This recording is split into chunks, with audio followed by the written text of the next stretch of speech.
Good morning, folks. Mercury and Venus opposed the Sun this morning. Website members and veteran observers know that means to expect solar activity even at a quiet star. We've sure got the potential for it as the Sunspot group is getting ugly on the disk. We've got news from the cosmos and video of the catastrophe unfolding in Japan. Let's get right to it over at spaceweathernews.com.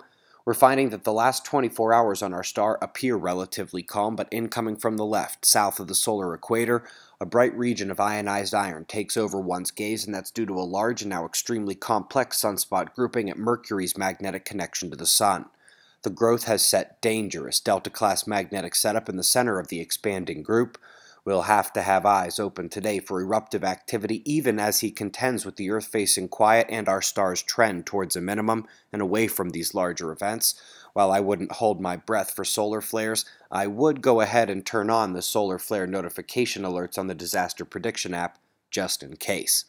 Solar wind here, and indeed a minor coronal hole stream has engulfed our planet. Speed ramp didn't hit anything close to scary, and Earth's magnetic field is flexing this morning against the underwhelming bombardment. We cannot be more than 36 hours away from the next impact from the stream from the departing coronal hole here. Still got its trailing portions to face Earth into the weekend. Folks, Yale has found 60 new hot Jupiters. They say this animation that comes with it is actually much closer to scale than many such orbital diagrams. The star to hot Jupiter size and relative distance from each other actually is pretty close to accurate, implicating the intense interactions that make hot Jupiters the way they are. Up next, another jab at the reliability of the gravitational constant. If you are unfamiliar with how unreliable he can be, just Google gravitational constant variation. It's a major physics problem, and this paper is a nice reminder that we're still missing something.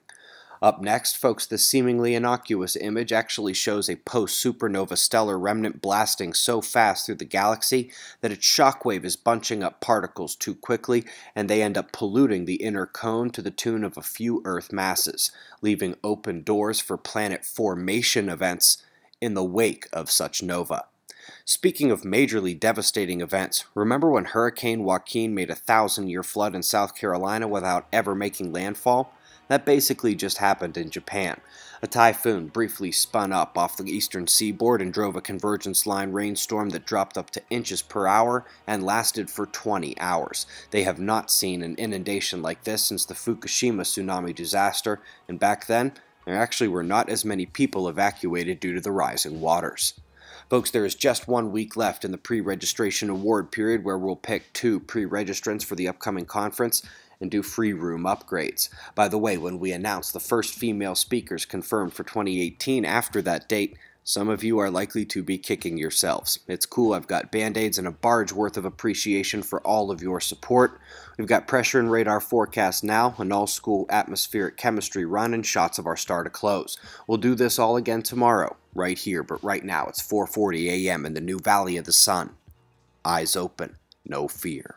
Be safe, everyone.